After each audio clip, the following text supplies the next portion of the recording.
Campus එක ආතල් එක කැම්පස් එක ෆීලින් එක කැම්පස් ගිහිල්ලම ගන්න ඕන. අපිට සීතලේ ඉන්න ඕන නම් කොහෙද අපිට හොඳ කැම්පස් එක? ටෙක් කරන්නේ උන්ට. අපිට දෙන හොඳ කැම්පස් එක කූව වෙල්ලස්ස. මාළක සර් අහන්න කීවලු යාපනයේ කැම්පස් එකේ තත්ත්වය කොහොමද කියලා. හොඳයි. යාපනයේ කැම්පස් එක කියන්නේ ටිකක් වෙනම වයිබ් එකක්.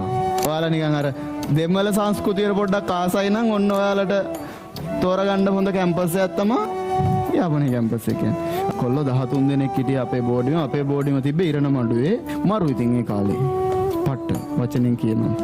කැම්පස් එක ආතල් එක කැම්පස් එක ෆීලින් එක කැම්පස් ගිහිල්ලම ගන්න ඕන. ඔයාලට හම්බෙනවා යාළුවෝ. ඒ හම්බෙන යාළුවෝ හම්බෙන්නේ පුතේ මේ ලංකාව පුරාම. උන් ඉතින් එක එක විදිහ. පෙලක් එවුන් එහෙම ඉන්නවා රැයට නිදියන්නේ නැති එවුන් ඉන්නවා. ඉන්නවා. සංචාරයේ ගියපු එකකට හොඳ ලස්සන කාඩ් එකකුත් වැටලා දෙනවා. කියන්න බෑ ප්‍රසිද්ධියේ. උට සත්තා කියලා අපි කියන්නේ. ඉතුරු කැලින් වල දාගනින්න.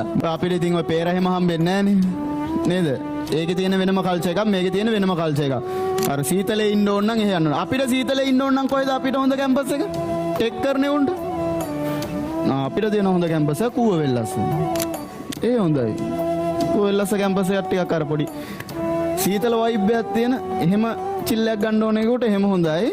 එහෙම නැත්නම් අර එහෙම පොඩ රස්නෙට ඉන්න ඕනේ උන්ට. ඒ හොඳයි.